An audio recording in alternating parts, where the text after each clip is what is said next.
think I'm so crazy, but we're just going green. People think we're so crazy, but we're just going green. People think that we're so crazy, we're just going green. People think that we're so crazy, we're just going green. And a very good afternoon, Phuket. This is Nick Anthony, and it is indeed the Going Green Show. Firstly, I want to say thank you to Nick. We've got a new colleague here on 89.5 for this morning's show. Another great second show from him on a Saturday, talking about what's on the weekend, and I'll be sure to, over the future, work with him in advertising beach cleanups and anything else that's going on around the island on the green front. Today's show number 75, is all about power. Those of us here on Phuket last Tuesday, were a part of one of the biggest blackouts that Thailand has almost ever seen, and certainly the South has ever seen. It happened at 6:52 last Tuesday evening, and the south of Thailand was hit with a massive 3-hour blackout. Now, of course, industry is upset, business was lost, and the thing that you take for granted, grid power, was taken away. In response, the EGAT, which is the Electricity Generating Authority of Thailand, the EGAT chairman, called for immediate construction of 2 coal-fired power stations, one just over the pond from Phuket in Krabi province, that he believes would solve this, in inverted commas, shortage. Greenpeace and other activists are rightfully upset. Is that really what Thailand needs? Polluting, dirty coal plants at a time when 400 ppm was breached only 2 weeks ago. At a time when countries all over the world are moving to a renewable future. This afternoon, we firstly take a look at what happened last week, the lessons for all of us, and what results some countries are already achieving from solar and wind generation. Stay tuned. This is Nick Anthony. We've just had 2 songs there, Howard Jones' new song and Paolo Nutini, an excellent song called Last Request. I'm going to play for you now some David Bowie, China Girl, and My Chemical Romance. Stay tuned. This is Nick Anthony on Going Green, show number 75. Do take care out there on the roads. Nick Anthony, caring about your island home. This is Going Green on Live 89.5. Good afternoon. Thanks for joining us here on Going Green, show number 75 today. We're talking about the power blackout that took place last Tuesday at nearly 7 p.m. and took out almost the entire southern Thailand for the best part of 3 hours. In response, I was just saying that the EGAT chairman, the Electricity Generating Authority of Thailand chairman, said that we need to have 2 new coal-fired power stations in this part of the world.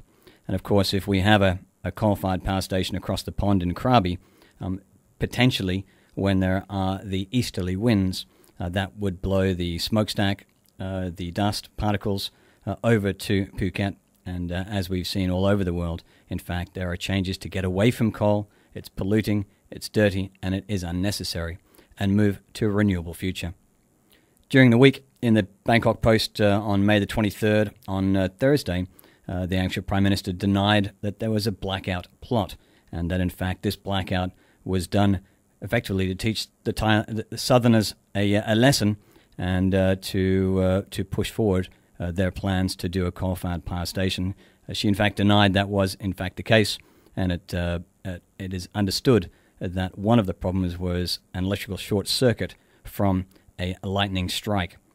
Now, there were some problems in the associated response to that blackout, and indeed that's being investigated and is being sorted out within EGAT. But what it is providing us now is a dialogue and an opportunity to take a really hard look at our current power situation here on Phuket, and think about what is the future that we want. The source in the Energy Regulation Commission, ERC, blamed the scrapping of 2 coal-fired power plants, once proposed for Bo Nok and Hin Krut, both in the Prachuap Khiri Khan provinces, with a combined capacity of 2,100 megawatts for the outage in the south.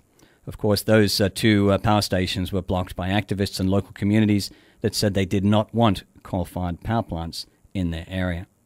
In fact, there are many ways to solve this problem. But firstly, let's take a look at the source of our own power and indeed where it comes from. Today, Phuket uses about 250 megawatts of power per day. There are currently 4 main power plants providing power in the south with a capacity of just over 2,000 megawatts. That's installed capacity. However, given efficiencies, downtimes, etc., there is a shortage of around 600 megawatts of demand for the southern area. And at the same time, growth for power in this area is growing at 6% per year. The current shortfall is being delivered from central Thailand. The main power plants that we have supplying us with our central grid, firstly, is up in Nakhon Si Thammarat. This is a natural gas power plant. It's 824 megawatts, and it's called the Kanom. This is being decommissioned currently and will be replaced with a 900 megawatt, also natural gas power plant. The second is called the Chana natural gas power plant, and that's in Songkhla. That's 710 megawatts. The third is a hydropower plant in Suratani. It's a massive dam, and through that we get 240 megawatts of power put into the grid. And fourthly, in Krabi is an oil-fired plant which currently generates 330 megawatts. It's supplied by tankers and uses about 1,000 tons of oil per day. EGAT is currently building the Chana 2 natural gas plant in Songkhla, which is proposed for 2014 completion, and that will be 800 megawatts. Also proposed, as we've just mentioned, in a very controversial discussion so far, is the 800 megawatt coal-fired plant, which is in Krabi. There was a public hearing last Sunday. There is another public hearing proposed for next month, and activists such as Greenpeace, for example, have been dead against it. And we've seen all sorts of demonstrations, and Greenpeace over the last couple of months becoming much more active. Well, the simple answer is we're blessed with sunshine. Not so much today, but generally in the south of Phuket, we are blessed here close to the equator with wonderful sunshine all year round. Solar is the most simple and quickest way, and what could be done is to set up a solar PV installation along the 14 provincial substations and connect to grid lines all the way down to Yala province. These could then be managed as a microgrid system, providing power to individual provinces. It's possible to install 2,000 megawatts in the space of a year to year and a half if they were implemented simultaneously. However, daytime, nighttime load distribution sharing must be based on intelligent gridding systems. A 1 megawatt solar PV investment costs less than 70 million baht, about $2 million US. But it's a good investment, particularly given the security situation in the south. Why do we always think of coal as an energy source, especially when dirty transportation and operations are taken into consideration? We all know clean, renewable sources of energy are the best option for our future generations. It is, I might add, also a stated policy of the government by 2020 to get up to 20% renewable energy here in Thailand. That is a relatively conservative estimate, and it would be quite easy for Thailand with its new power stations to take an entirely renewable future. Mr. P.S. Vasti, who's the chairman of the Energy for Environment Foundation, said Thailand currently has 380 renewable projects with a capacity of nearly 3,000 megawatts today. Biomass provides the biggest share at 1,700 megawatts, with solar today already contributing 380 megawatts and biogas providing another 167. Can a low-carbon Thailand balancing growth, needs, quality of life, and technology be achieved? Well, the simple answer on the solar front is yes, and it could solve our problems in the south, and it could be done in a very quick way. Now, on the front page of this week's Phuket News paper, you'll find the lead article about the power blackout, and there's been some discussion already on the radio. Yesterday, Alistair Forbes was discussing the paper with Steve Johnson. And Alistair made some very good comments, and that was, effectively, you look at the old houses from 50 to 100 years ago, like the old shop houses in Phuket town. Actually, they didn't have aircon. They were well insulated. They were strongly built. They were built with large windows and doors to allow the breeze to go through. They had natural insulation. They often had water ponds in the middle of the house, which also acted as a coolant. And in general, it was enough to get by. Today, houses are much flimsier in construction. Generally, insulation is not a priority. Energy efficiency is not a priority. So people burn old-style incandescent lights or fluorescent tubes, which are very intensive of energy and also throw off a lot of heat, requiring further air conditioning. So it's a vicious cycle. And one of the key things that actually can be done immediately is a change in the mix of our own focus on simply providing power and providing light to making Phuket an energy-efficient island. And this is something we've been working on for a couple of years with various aspects of the government. And the Energy Ministry has, for the last year, been running a number of campaigns on Phuket promoting energy efficiency, changing light bulbs and generally getting people to turn off aircons, turn off lights, and build better quality. Some of those we'll address in a moment.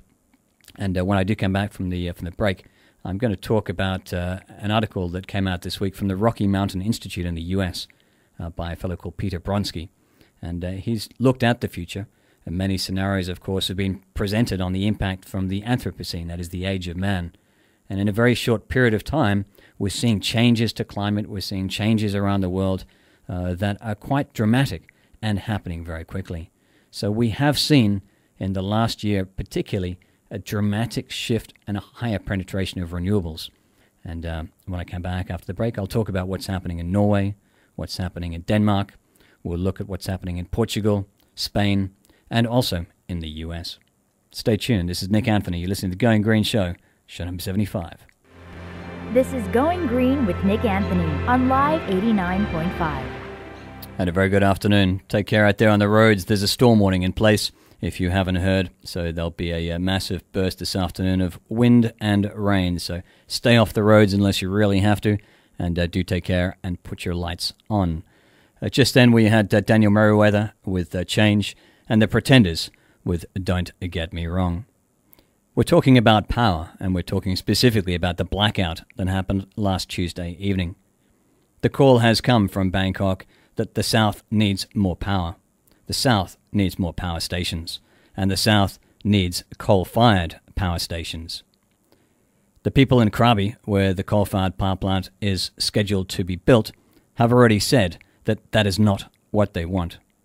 Greenpeace have been involved, and indeed have been very active in promoting a no-coal future. Well, around the world, economies are shifting to ones grounded in high penetrations of renewables. In one sense, this isn't news. Historically, there's been no shortage of countries powered mostly, even entirely, by renewable energy. But these countries, ranging from Norway, Sweden, to Paraguay and Venezuela, have depended on large amounts of hydropower. Yet we're now seeing examples of high renewables powered by wind and solar too. In Denmark, the Danish Energy Agency set a bold goal for the country's power to be 100% renewable by 2050, including 50% of that electricity from wind by 2020. The country is well on its way to realizing that vision. In 2011, renewables accounted for more than 40% of Denmark's domestic electricity production. Wind power accounted for 28%. Then, last year in 2012, wind crossed the 30% threshold. This year, an offshore wind farm is expected to add another 400 megawatts to the country's already installed 4.2 gigawatts of wind capacity. Wind generated in March this year nearly 4 gigawatts of power for the grid, and just 800 megawatts shy of the entire country's electrical needs. Later that same month, wind output exceeded nationwide demand, even if only for a short period. There's been similar success on a much larger scale in Spain, where installed wind capacity is 5 times that of Denmark. On a day in April, wind supplied 61% of Spain's electricity demand. Momentary high percentage outputs from variable renewables and Denmark's ramp-up of renewables, with wind's long-term contributions to the grid there, have been more than commendable. In Portugal, meanwhile, we're seeing equally impressive numbers of renewable sustained contributions of power to the grid. For a few hours towards the end of 2011, renewables supplied 100% of Portugal's electricity. But over the first quarter this year, 3 full months of 2013, renewables supplied an impressive 70% of Portugal's entire electrical demand. Hydro accounted for 37%, wind second with 27%. These are noteworthy numbers, especially considering that the best wind generation in the US is contributing for a moment or for a day what Denmark and Portugal's wind sites are reliably producing week in, week out. In February, wind supplied 28% of Texas's power for a day, and in California, in April, wind recently hit 17% of the state's electricity consumption, whilst renewables in total hit nearly 29%. Then there is the oft-cited Germany. What countries such as Denmark and Portugal have done with wind, Germany is doing with solar. In Germany last year, 23% of power came from renewables, a mix of wind, biomass, hydro and solar, with solar the fastest growing of the lot. More recently, in May 2012, last year, solar in Germany set new records. On a Saturday, with factories and offices closed and thus demand somewhat lower, solar met fully half of Germany's electricity needs. One day earlier, when demand was higher, solar still provided a third of the nation's electricity. Over the course of that whole month, solar provided 10% of Germany's power. Then, earlier this year, Germany set another national record when the nation's solar panels put out a peak of 22.6 gigawatts of power at noon and 167 gigawatt hours over the course of the day, meeting 12% of the country's electricity needs.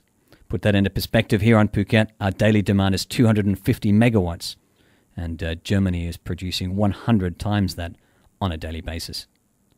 Whilst these numbers, coming from the world's number 4 and Europe's number 1 economy, don't yet evidence the kind of high renewables the future studies say is possible, Germany is on track to hit 35% renewable electricity by 2020, 50% renewables by 2030, 65% by 2040, and 80% by 2050.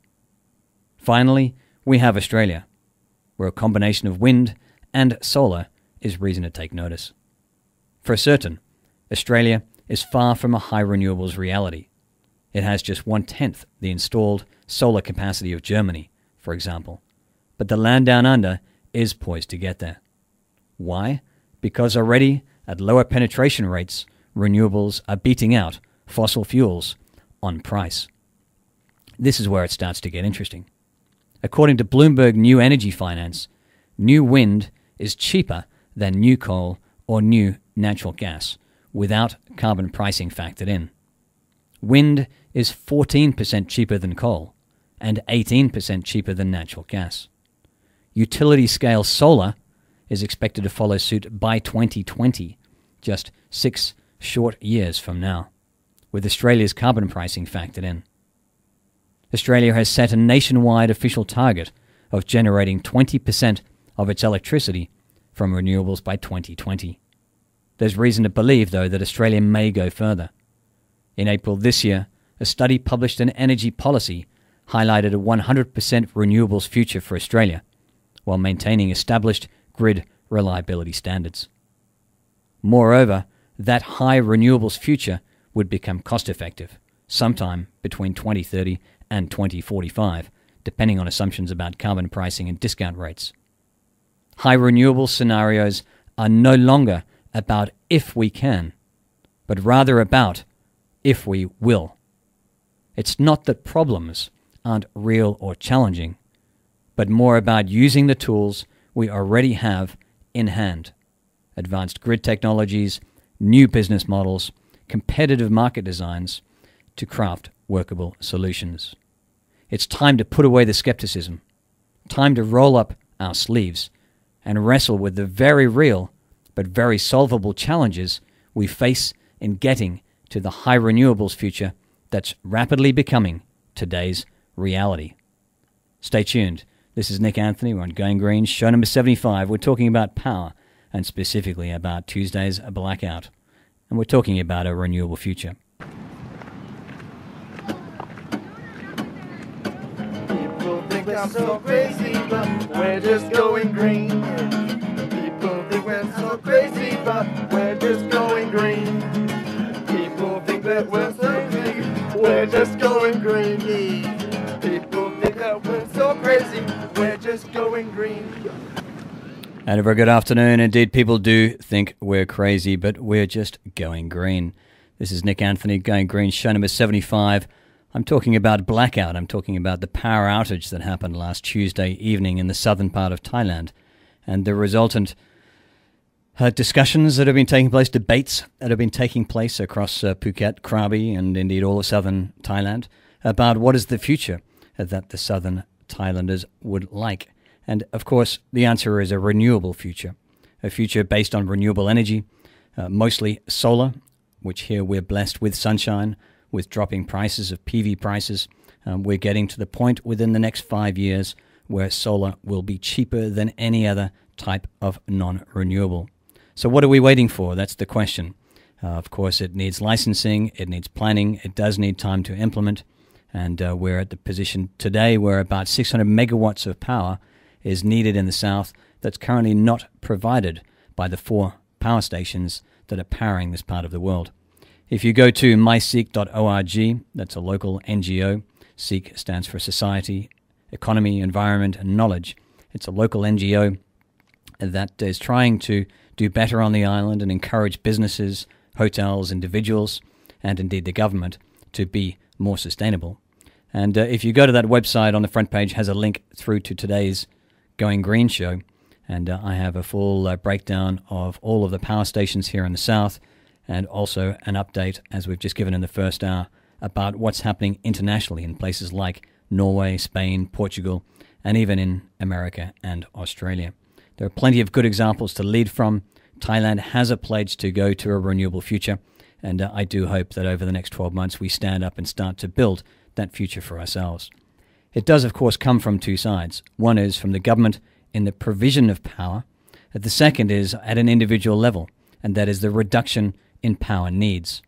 Turning off lights, turning off air cons, using fans instead of air cons, building houses that have better insulation, that have more airflow, perhaps more land around them, so a bit more space so that air can indeed flow. We're also looking at different types of energy efficiency, from lighting through to lower water usage as a good example. And at a government level, things such as solar and wind-powered street lights that would indeed take street lights off the grid. There are plenty of things that we can be doing. A reduction would take around 30% of the demand away from a tourism island like Phuket. There's a lot of excess, particularly in hotels where people check in, they put their aircon on, and they leave it going for 24 hours. Completely unnecessary, and it's to be encouraged with all businesses to reduce your energy needs and reduce the demand on the grid. I've just taken you through some of the aspects of a renewable future for Phuket, but I have been asked recently about tidal power on Phuket. Indeed, we have a very high tide. It's about a nearly 3-meter tide up in the northern part of Phuket. And just this last week on the BBC, there was a very good article how in Scotland, ministers have approved plans for what will be the world's largest commercial wave farm. Consent has been given for a 40-megawatt farm off the northwest coast of Lewis. It's enough to power nearly 30,000 homes. As I've been saying, the demand here on Phuket is about 250 megawatts per day. Growth is in the south at around 6% per year. Now, we could, with a 30% efficiency gain across Phuket, reduce that 250 megawatts down to below 200. And indeed, we could quite easily put 280 megawatt solar plants in the north in Phang Nga that would feed into the grid and take Phuket completely off the grid, and indeed could also be subsidized by a tidal power farms such as Scotland has just approved. An energy firm called Aquamarine Power said that it would begin installing its Oyster devices in the next couple of years once the grid infrastructure is put in place. Energy giant SSE said last week it would not be able to commission work on Western Isles subsea electricity cable before 2017. Aquamarine said it planned ultimately to deploy between 40 and 50 devices along the coast. So there we are, some options also for Phuket to take the great benefit that we do have here of a very substantial tidal range. The other aspect of the future from a power perspective that is also exciting is a small unit nuclear future. Now, we know the risks of building massive nuclear power plants, and there have been over the years talk of building power plants here in Thailand, but the Japanese tsunami brought home the potential risks that a nuclear future does have. However, scientists have been working on the next power station, and indeed, it may arrive by truck. There is a very good article in the New York Times this week talking about how these nuclear reactors are coming down to a much smaller size, and the first commercial nuclear small power stations are nearly ready for commercial operation. And indeed, a very radical TED talk. If you go to TED.com, punch in power or nuclear, and you'll see a recent talk over the last couple of weeks by a fellow called Taylor Wilson. He's a 17-year-old. At the age of 14, devised a detection device for nuclear potential threats at American ports. It was backed by the American government, was made commercial, and is now in operation across the west coast and east coast of America. His next great big radical plan is for a small nuclear power plant that's the size of a large refrigerator. It would create 100 megawatts of power, have a 30-year lifespan, and be a closed unit, meaning no input, no waste. The size of a fridge, 100 megawatts with a 30-year lifespan.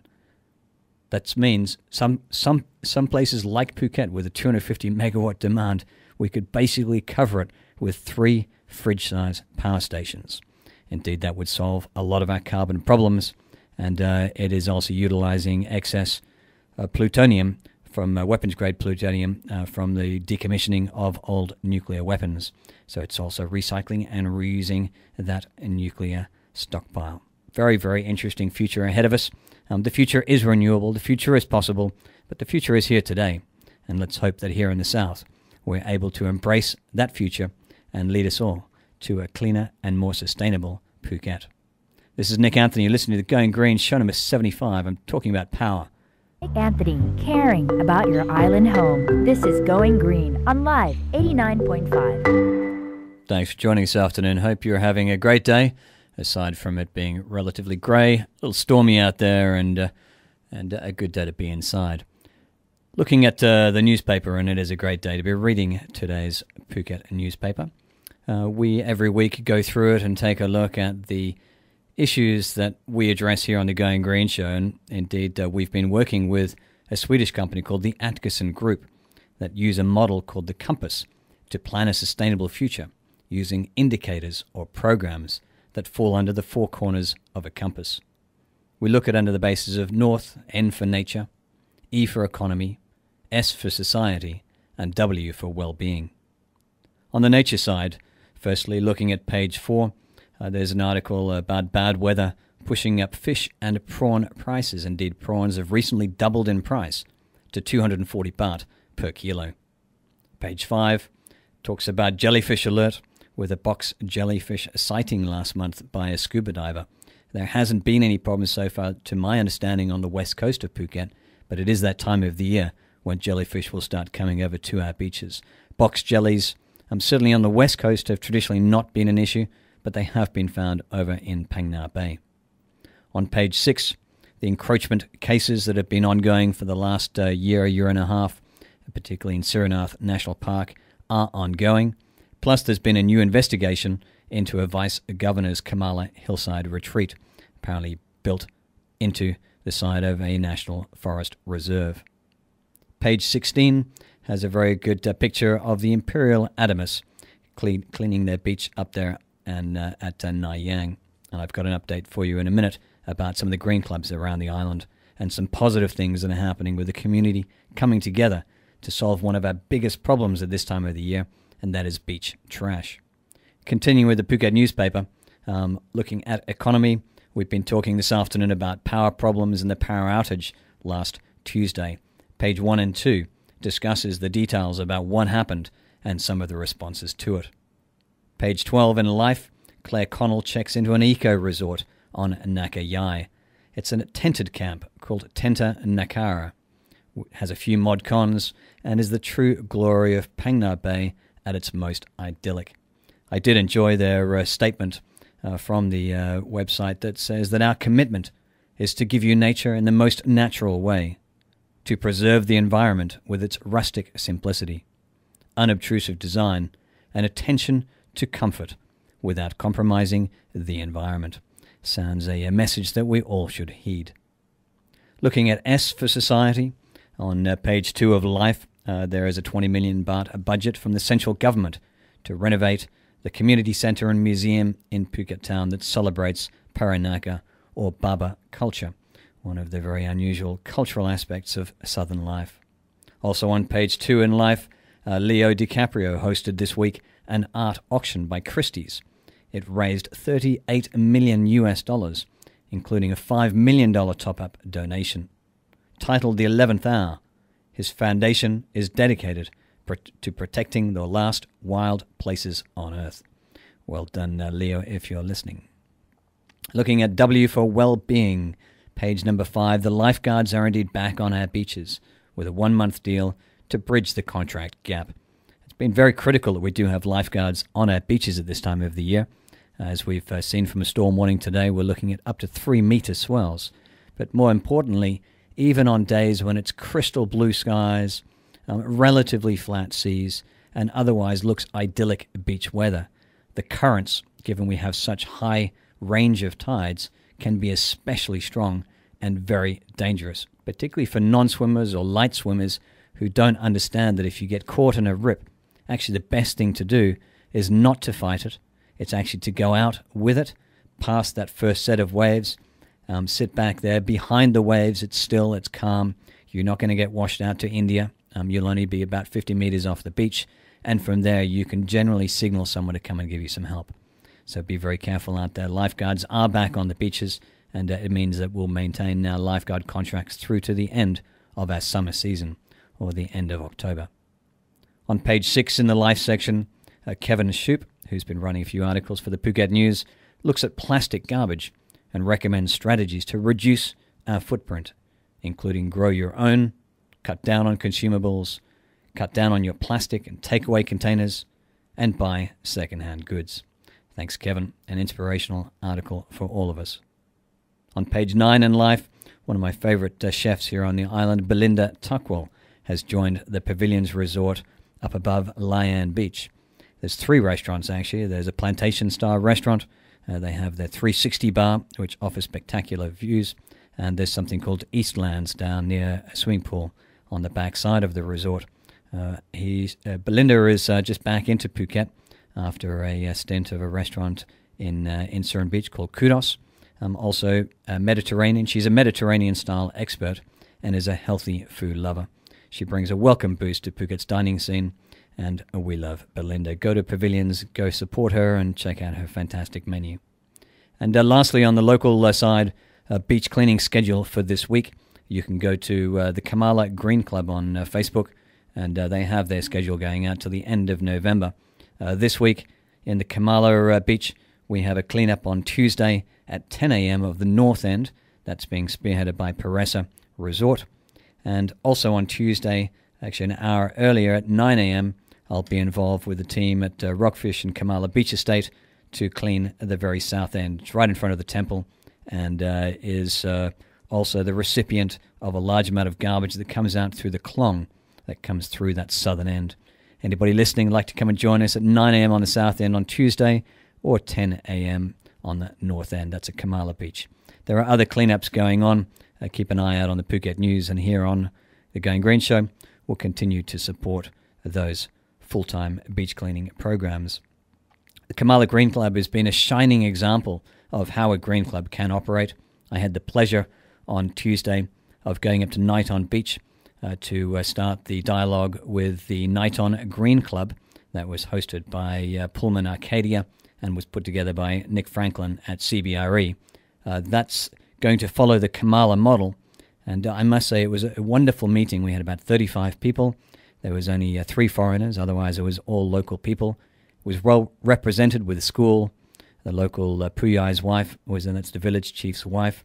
We had taxi drivers represented. We had local restaurants represented, and indeed from the local community. They asked me, Nick, one of the problems we have is trying to get the government to really support us in particularly garbage collection. It seems to be an ongoing issue around the island. And the response in Kamala has been to lead it with private sector support, and through that private sector support, integrate into community NGOs and community groups that are already doing good things, and together build a collaborative network of people in your area that can get together to keep these areas maintained, and working with and side by side the Orbitor, the local government. They do get into pace with it, appreciate the organisation that's put forward, and as we've seen all over the island, offer much greater support than when it's purely left for them to do on their own. The time has come for all of us to be part of the community, to stand up and be counted, to do our bit. And that means not just stop littering or picking up a bit of plastic when you see it on the beach, but get proactive, organize others, and be involved in these community get-togethers, which is a celebration of our island and a celebration in making sure that Phuket is clean and Phuket is green. Stay tuned. This is Nick Anthony on the Going Green, show number 75. I'll be back in a moment, and I'll be talking about international news. With the issues that matter to the island, the environment, and the planet, this is Going Green with Nick Anthony on Live 89.5. Alrighty, welcome back. It's 4:47, the Going Green show, almost over for this very grey Saturday, the 25th of May. But before we wrap up this afternoon, just a quick extra comment here on beach cleaning. On Monday morning, 10 a.m., we have a Kamala Green Club committee meeting, planning out for the rest of the year. There is then on a Monday afternoon from 4:30, the first major cooperative cleanup in Nighton Beach. That's just before the airport. That's at 4:30 in the afternoon, and there'll be a data collection of everything collected there for the ICC, International Coastal Conservancy, that is doing an international data gathering program. Phuket is joining that program this year, and indeed we're endeavoring on nearly all of our beach cleanups to track the data and see exactly what it is and where it's coming from. I had a meeting on a Tuesday evening down in Panwa with the Department of Marine Coastal Conservation, DMCR, and with the director, we mapped out a plan to bring sustainable garbage practice to the fishing fleet. On any given evening, we have about 2,000 fishing boats plying our west coast of Phuket. And of course, they throw all of their garbage directly overboard. So with the DMCR, the Phuket Marine Biological Centre, the PMBC, and we will likely work with the mayor here of Phuket Town to implement a new strategy for all of the ports on Phuket and all of the fishing boats to indeed cut down the amount of waste that's going overboard. So that's great, great news. Okay, let's take a quick look at some international green news over the week. The biggest news that came out of China was that they've agreed to impose carbon targets by 2016. Beijing's thaw over greenhouse gases is seen as a major step in battling climate change. And this is a transformational boost after China, which is the world's biggest producer of carbon dioxide, proposed to set a cap on its greenhouse gas emissions for the first time. Very, very important news. A good article in the Sydney Morning Herald about the downside of palm oil's market saturation. Palm oil, if you don't know, it's everywhere. It's in your bathroom, it's in your pantry, and if you use makeup, it's probably on your face as well. According to a report commissioned by the WWF, Australians consume an average of 6 kilograms of palm oil per year in products as diverse as bread, shampoo, and cosmetics. 50% of packaged products on supermarket shelves contain palm oil in Australia. However, food standards in Australia and New Zealand allow it to be labelled as vegetable oil. It said palm oil was widespread and found in potato chips, shampoo, muesli bars, and many other products. But shoppers could not tell by looking at the labels. Palm oil is the most eaten oil in the world, accounting for 33% of total oil production in 2009. It's cheap, versatile, grows quickly, and keeps products on the shelf for longer. Only 14% of palm oil produced is sustainable. Palm oil production has been linked to the destruction of orangutan habitats, particularly in places like Borneo in Indonesia. Moving on, looking at the Arctic sea ice issues. As the Arctic melts, Russia has ordered an urgent evacuation of its drifting ice station, known as North Pole 40. It sits atop of the Arctic sea ice, and because of disintegrating sea ice, it's posing dangerous conditions to researchers. So we have an urgent evacuation of a Russian ice station. Okay, Environment 360, which is a website set up by Yale University in America, wrote a very good article about Asian forest loss and how indeed it continues to balloon. Areas of undisturbed forest in Vietnam, for example, that is defined of at least 3 square kilometers of pristine woodlands, plunged over the past 4 decades in Indochina from more than 70% now down to 20%. The furniture export trade in Vietnam alone is worth $2.4 billion US dollars, and largely because of that, authorities turn a blind eye to corruption. As a result, large and small accompanies these boom times. In Southeast Asia, any long-term sustainable conservation project requires popular support. Without that, formal edicts or restrictions on timber cutting from the central government basically mean nothing. There's a popular saying in Vietnam that says the decrees of the emperor ends at the village gate. In the Telegraph newspaper in the UK, a good article from Philip Clark, who's the CEO of Tesco, saying his company is in a unique position to fight the alarming amount of produce lost or thrown away by consumers. Volume of food wasted every year is simply breathtaking. The best estimate is around a third of the world's food is lost or wasted. In fact, the amount of food wasted by consumers in rich countries every year is almost as much as is produced in the whole of the sub-Saharan Africa. Tesco is setting up a massive program there to be one of the world leaders on reducing waste. Importantly, this week in India, the government banned captive dolphin shows. That's really fantastic news. And many people have been involved in advising the Indian government about this, including Rick O'Barry, who's a former dolphin trainer who now serves as the director of the US-based Earth Island Institute's Dolphin Project. He says this is a huge win for dolphins.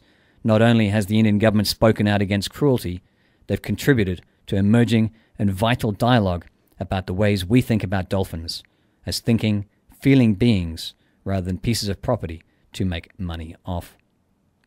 Lastly, in international news, plastic debris is targeted in California with a bill going to government that's going to make basically the producer pay. It's an important bill, and their idea is to influence the private sector to make more environmentally friendly packaging and have business pick up the cost of collecting and disposing plastic trash, shifting that burden away from local governments. A nice idea, and even here on Phuket, it could be a strategy that the government could take. On our link at the Going Green show on myseek.org is a very good new video just came out today about Monsanto. There's a global march today about call it Seeds of Destruction, about how Monsanto is with its GMO crops destroying organics and making problems for world food supplies. It's an excellent documentary. It's an hour and 20 minutes long, and if you do get a chance, please do check it out. And lastly, on Twitter, I follow someone called The Green Shake, and I did like his comment for the week. Do good deeds. Say thank you. Assist others. Volunteer. Recycle. Donate. Smile.